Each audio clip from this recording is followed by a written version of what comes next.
Hello everybody, my name's Dave, thanks for joining me, and today I'm going to explain this. Yes, it's my new dash cam. Now, why am I explaining this? Well, you probably aren't aware, but going to work one morning, oh by the way, just to let you know, I'm no longer working at where I was. I've applied for another position, we'll see how that goes, but at the moment I'm not working. Anyway, on the way to work one morning, I go down the Monash freeway. A car passed me, travelling quite quickly. We were all slowing down. It always slows down at Narry Warren, and we were all slowing down. I'd gone from 100 down to 70, slowing down, and this car went past at about 130, swerved across 3 lanes into the left lane and got stuck behind the car.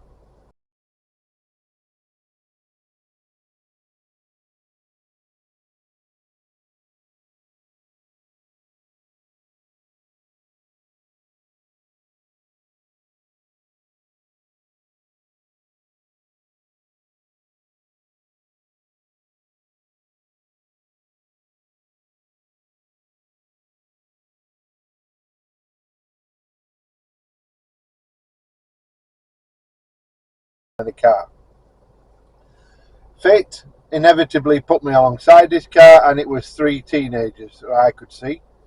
One driving, who looked like he was on the run from the police, and the other 2 were filming him on their phones, and I would have been terrified if I'd been in that car, and they weren't. I sent the video, my dashcam video footage, to us, and it turns out that the 3 youths they arrested later that day.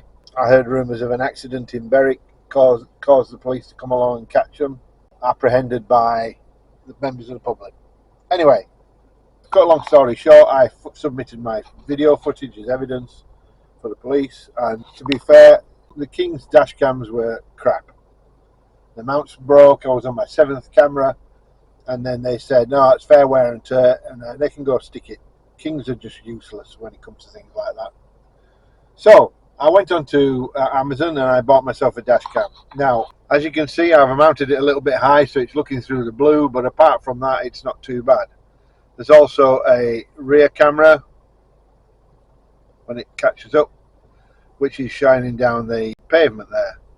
Now, this is a 4K camera. It turns on when I get in the car. I can have it running in the car when I want. Now, I discovered the other day that this I just chucked my phone on the floor. Sorry, guys. This mount that I have here can also, if you turn it quick enough, it can also turn portrait. So as I'm driving along down the road, I can watch in the rear view mirror. I can look in the front view. I can see out the front anyway. I can look in the rear view mirror and see what's happening. Now, a word of warning: if you're thinking about buying a camera like this, be very careful, because this said it had a parking facility, and it has to be hardwired to do that. If the cameras don't have power, there's no parking facility. I'll probably hardwire it in. What I've got up here is a USB which goes to the camera. As you can see, it's just a short little wire. I don't have anything dangling down on the windows. What I did was, there's another cable that runs up there. Look, see it there? It runs along the bottom front of the windscreen, and I took these plastic trims off and I ran it down the side there to the back. Now you can see the camera in the back there. The bit of cable that hangs down with it is just there so I can open the door, and there's enough reach for it to get out. I've noticed my light's fallen off. I'll have to fix that. So yeah, it works really well. So I just thought I'd introduce you to it and show you it and let you see what's going on with the cameras. So all I need to do now is I just run this program called Jarvis Camera, and then it just goes into there. If it's already connected, it'll just run straight into the camera, and there are settings somewhere. I'll just turn it that way again. I'll just turn my pump on. There, camera settings. So you can see it records sound. It's got a speaker, which I turned down the other day. I can change the loop recording to however long I want. I've got it on 3 minutes. Video resolution is It's 2.5K plus 1080p. Light sort frequency I can change to 60 or 50 Hertz. I can have a time watermark, rear camera flip left and right. Collision detection sensitivity for driving, I can set that to full if I need to. There we go. The Wi-Fi name is now Jackaroo Cam. Wi-Fi password, well, you don't need to know that. Firmware version, format SD card, and factory reset. All straightforward. Now here I can record video and I can record a snapshot. Picture success. So I've saved a picture from the back of my car. Stop recording. And there's the files.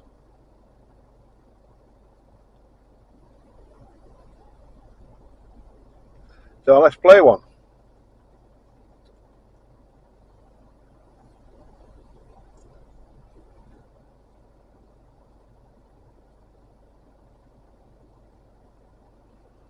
That's not very successful, is it? Oh, it is. We're sat with the traffic lights.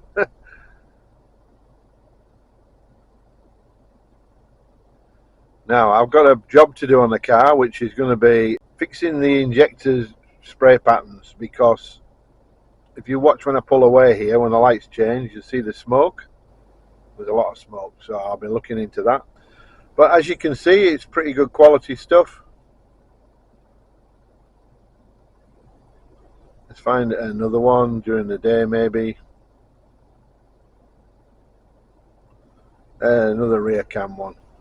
And we'll go with a front camera. Even though I've got blue in the shot, it still doesn't affect it that much. So there you go. And that concludes the video. If anybody wants a link to this camera, I can get one, but you just ask. I don't want to recommend this camera because it doesn't really have a part facility. It's not their fault, but they do advertise it with one. There's no battery in the camera, so therefore if you lose power, the camera goes off. That's why it won't record the car parking bump thing without power on. So what I might do is I'll just rewire this into the fuse box so it gets permanent power when it's not on. See how that goes. I could do that with one USB and then the other USB I could have on the ordinary, so I can switch them, and I might do that. We'll see how that goes. Anyway, thanks for watching, and I'll see you on the next one.